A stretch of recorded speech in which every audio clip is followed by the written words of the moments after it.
सोच सकते हैं जो सेवाओं से निवृत्त हो चुका है, लाजमी है उनकी उम्र रिटायर्ड हो चुकी है, उम्र काफी होगी, और ऐसे व्यक्ति ज्ञान की बातें करें तो कोई अचंभे की बात नहीं होती। फिर उसके मालिक के साथ बैठा हुआ अफसर प्रभावित हुआ और पूछता है कि बाबा, आपकी उम्र क्या होगी? अब ये बाबा, जिनकी सचमुच उम्र थी, कहने लगे ईश्वर की दया है,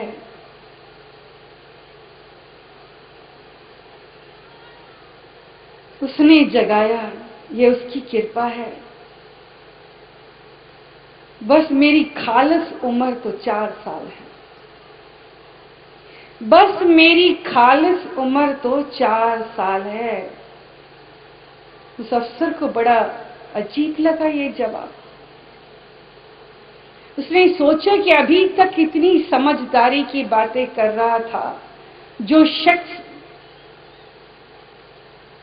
हमारे इस सवाल के जवाब पर, ये कैसा अजूबा जवाब है कि उसकी उम्र अभी 4 साल।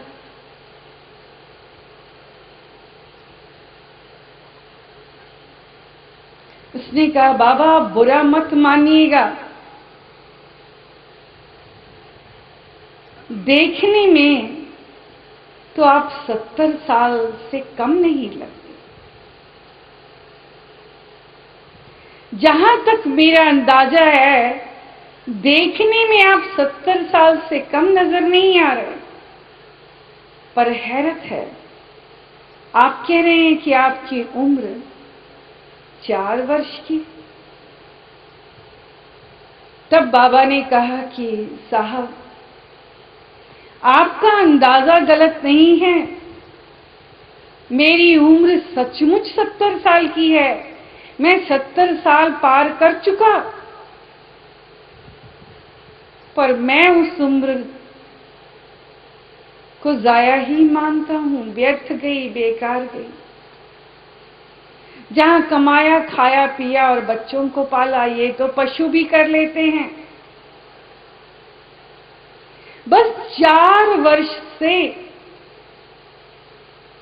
मैं समझता हूं कि मैंने जो काम किया वो लेखे लगा, मैंने कमाई की, मुझे सतगुर मिल गए 4 सालों से,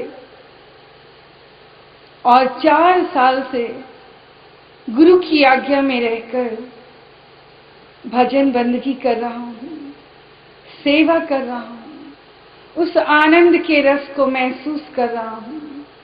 सचमुच जीवन क्या है, इसके अर्थ मुझे अभी 4 सालों में ही मालूम हुए हैं। तो मुझे ऐसा लगता है कि जो पल मैंने जिए हैं वो सिर्फ 4 साल जिए हैं, बाकी के साल तो मैंने व्यर्थ गवाए हैं।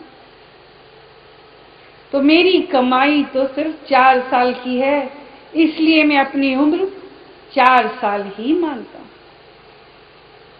जी हां बच्चों, ये सत्य है कि जहां जागे वहीं सवेरा। जहां ज्ञान हो जाए, जहां सतगुरु मिल जाए, जहां सतगुरु की शिक्षाएं मिल जाएं, हमें उन्हीं के अनुरूप बनना है। बिना गुरु के दर्शन के, बिना गुरु के सत्संग के, बिना गुरु के आशीर्वाद के और बिना गुरु की आज्ञा में रहे हम उस धाम नहीं पहुंच सकते।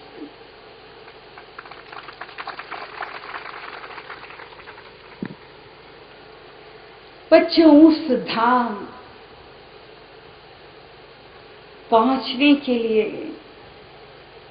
कैसा होना चाहिए, हम कैसे होंगे, कैसे बन जाएंगे, कैसा बनना जरूरी है, वो कैसे लोग होते हैं जो उस धाम पहुंच सकते हैं और पहुंच जाते हैं।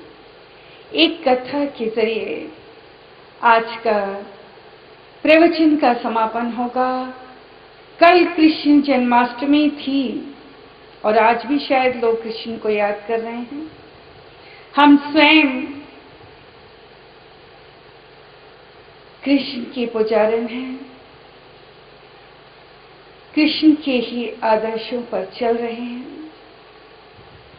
सत्कर्म ही पूजा है, इस सिद्धांत को हमने अपने जीवन में उतारने का प्रयास किया है।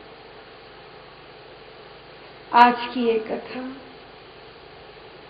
श्री कृष्ण है प्रभु तेरे नाम, जन्माष्टमी के इस अवसर पर हमारा ये प्रेम है।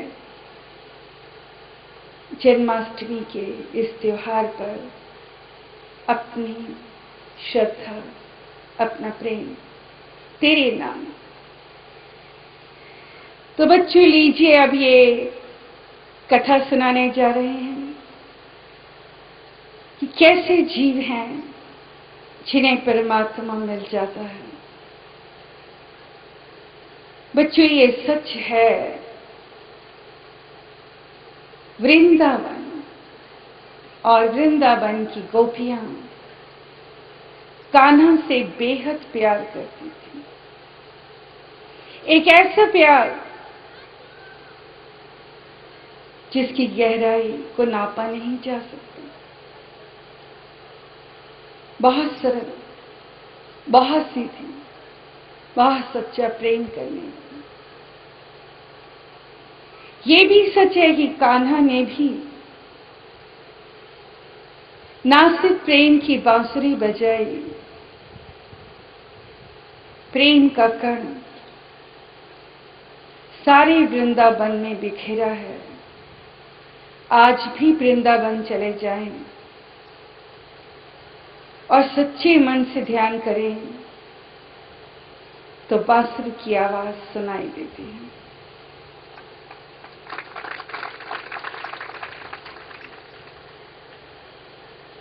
बच्चों, जिस बांसुरी का जिक्र कर रहे हैं हम आपको बताना चाहेंगे, परमात्मा को पाने से पहले भी और अब भी ये बांसुरी की आवाज हमें आज भी सुनाई देती है।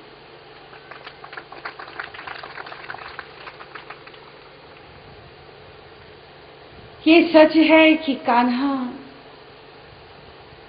पूरी समाज और संसार का उद्धार करने के लिए ही अवतरित हुए।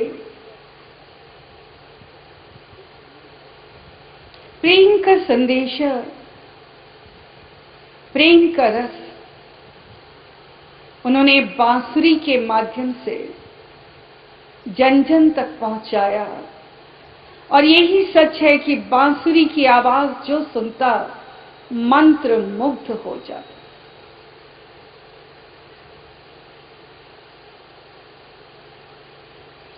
कान्हा एकांत में जब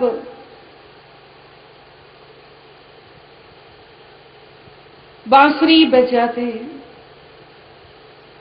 तो ना सिर्फ गोपियां बल्कि वो सभी गायें दूध ज्यादा देती, उन्हें जीवन मिल जाता, प्रेम के रंग में वो भी डूब जाती। गोपियां जो कान्हा से बेहद प्यार करती और उन्हें हमेशा इस बात की शिकायत होती कि कान्हा दर्शन कम देते हैं। कई कई दिन बीत जाते, गोपियों को कान्हा के दर्शन नहीं। पर गोपियां जब भी कान्हा के पास आती तो देखती बांसुरी या तो कान्हा के होठों पर है, या फिर बांसुरी को कान्हा ने हाथों में थाम रखा है, और या फिर बांसुरी उनके कमर में उन्होंने उसे लगा रखा। एक दिन गोपियों ने कान्हा को घेर लिया।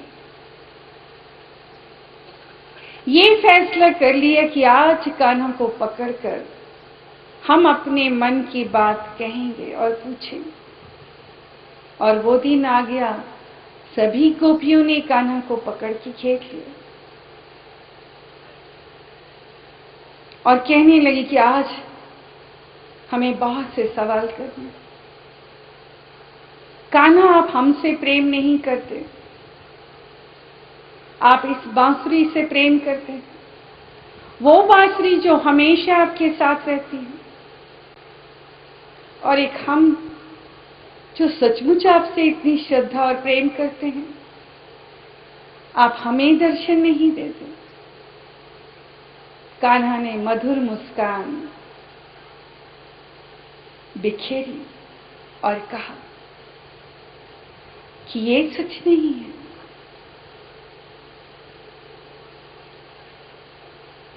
ये बांसुरी तो मेरे चाहने वालों का प्रतीक है। इसे गौर से देखो, ये बांसुरी सचमुच मेरे चाहने वालों का प्रतीक है। जिस प्रकार कान्हा बांसुरी को दिखा रहे थे घुमाकर, गोपियां बड़े ध्यान से देखती रही, पर इतनी सीधी थी कि समझ नहीं पाई।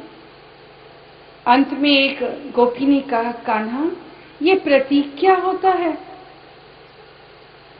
कान्हा हंस पड़े, बोले ध्यान से देखो। उन्होंने बांसुरी पकड़कर दिखाई, बोले इसे ध्यान से देखो और बताओ कि ये बांसुरी कैसी है। सभी गोपियां सोच में पड़ गई कि बांसुरी के बारे में क्या बताएं कि ये कैसी है। बहुत सोचा पर कुछ समझ में नहीं आया, और उसी सरलतावश एक गोपी बोली, कान्हा, बांसुरी तो सीधी है। कान्हा ने सिर हिलाया, कहा, बिल्कुल सही। मैंने अभी कहा कि ये बांसुरी मेरे चाहने वालों का प्रतीक है, और आपका जवाब भी सही है कि बांसुरी सीधी है। जो मुझसे प्रेम करता है, जो मेरा प्रेमी है, उसके अंदर ये गुण होना बहुत जरूरी है, जो बिल्कुल सीधा है, बांसुरी की तरह, जो बिल्कुल सरल है, सच्चा है, मासूम है, भोला है, जो सिर्फ मुझे देखता है, सिर्फ मुझसे प्रेम करता है और कहीं नहीं देखता, जिसे और कोई दिखाई नहीं देता, ना ये संसार, ना ये माया, ना ये जगत, जो सिर्फ मुझे देखता है, जो इतना सीधा है, बांसुरी की तरह सरल, सीधा, मासूम, सच्चा, वही मेरा सच्चा प्रेमी है। जो छल, कपट, वैर, विरोध, द्वेष जैसी भावनाएं जिसके अंदर नहीं है, जो बांसुरी की तरह सीधा है, वही मेरा सच्चा प्रेमी है। आपने बिल्कुल सही कहा। कान्हा ने फिर बांसुरी दिखाई और कहा कि बांसुरी में और क्या दिखाई देता है, बांसुरी का दूसरा गुण क्या है? गोपियां फिर सोच में पड़ गई, इतनी सोच में कि एक दूसरे से पूछने लग गई, और उन्हें कुछ समझ में नहीं आया कि बांसुरी का और क्या गुण बताएं। अंत में एक गोपी फिर सरलता से बोली, बांसुरी तो खाली है। कान्हा फिर मुस्कुराए, कहने लगे, यही सच्चा जवाब है। जो मेरा प्रेमी है, उसे अंदर से खाली होना ही होगा। जिसके अंदर कोई भी इच्छा ना रहे, मायावी इच्छा, जिसके अंदर कोई छल कपट, कोई चाहत, अगर माया की ही चाहत है तो वो मेरा प्रेमी नहीं हो सकता। मेरा भक्त नहीं हो सकता। प्रेम एक ऐसा जज्बा है, अगर वो जन्म ले ले तो फिर किसी और चीज की जगह ही नहीं रह जाती। तो बांसुरी का ये दूसरा गुण जिस प्रेमी के अंदर आ जाता है, वो अंदर से खाली हो जाता है, उसके अंदर से प्रेम समा जाता है। ऐसा प्रेम जो प्रकाश है, ऐसा प्रेम जो उजाला है, ऐसा प्रेम जहां अंधकार मिट जाता है, जहां सिर्फ सच्चाई है, जहां अच्छाई है, जहां एक भी बुराई नहीं, कोई और अन्य चाहत नहीं, जहां भौतिक जगत की सारी इच्छाएं समाप्त हो जाती है, वहां मैं प्रकट हो जाता हूं इस बांसुरी की तरह। जैसे ये बांसुरी मेरे बस में है, वो भक्त मेरा हो जाता है। जैसे इस बांसुरी में मैं फूंक मारता हूं तो ये बजती है, ऐसे ही वो भक्त मेरा हो जाता है। फिर वो भक्त नहीं बोलता, जो मैं चाहता हूं वो आवाज निकलती है, वहां मैं प्रकट हो जाती हूं। जी हाँ बच्चों, आपको समय का सदुपयोग ऐसे ही करना है। आप सबको बांसुरी बनना, ऐसी बांसुरी जिसे ईश्वर बजाए, जहां ईश्वर का ही सुर निकले, जहां ईश्वर की ही आवाज हो, जहां ईश्वर की ही दुआएं हों, जहां ईश्वर का ही आशीर्वाद हो, जहां ईश्वर स्वयं दर्शन दे, जहां ईश्वर स्वयं प्रकट हो जाए। तो उसके लिए आपको बांसुरी बनना पड़ेगा, जैसा कान्हा ने कहा। हमें ये कथा बचपन में सुनी थी हमने, हमें बहुत पसंद आई। तब हम इसके अर्थ नहीं जानते थे, पर प्रार्थना करते थे, भगवान हमें बांसुरी बनना है, हमें बांसुरी बना दीजिए। नहीं जानते कब हम बांसुरी बन गए, पर ये सच जरूर है कि ये बांसुरी भी बज रही है उसकी नेमत से, उसकी दया से। ये आवाज, ये सुर भी उसी की है। इसीलिए सच्चा साहिब जो भी इस आवाज से कहता है, वो हर वचन सत्य होता है। तो बच्चों, ये था आज का प्रवचन, समय का सदुपयोग। जहां जागे वहीं सवेरा है। हमने अंत में सच्चाई के साथ इस प्रवचन का समापन। और बच्चों, ये चौथे दिन का ये अंतिम कार्यक्रम से हम अब आप सबसे रुखसत लेना चाहेंगे। इजाजत का समय आ गया। और बच्चों, ढेर सारी शुभकामनाएं हैं। जब कभी माँ की याद आए, आप पुकारेंगे, हम हमेशा आपके साथ होंगे। फूलों की सुगंधी आपके पास आ जाएगी कुछ ही पल में। और अगर फूलों की सुगंधी आ गई तो आप जिस बात के लिए, जिसके लिए आप हमें पुकार रहे हैं, आपका कष्ट उसी पल दूर हो जाएगा। इस वादे के साथ हम इजाजत लेते हैं। धन्यवाद, नमस्कार।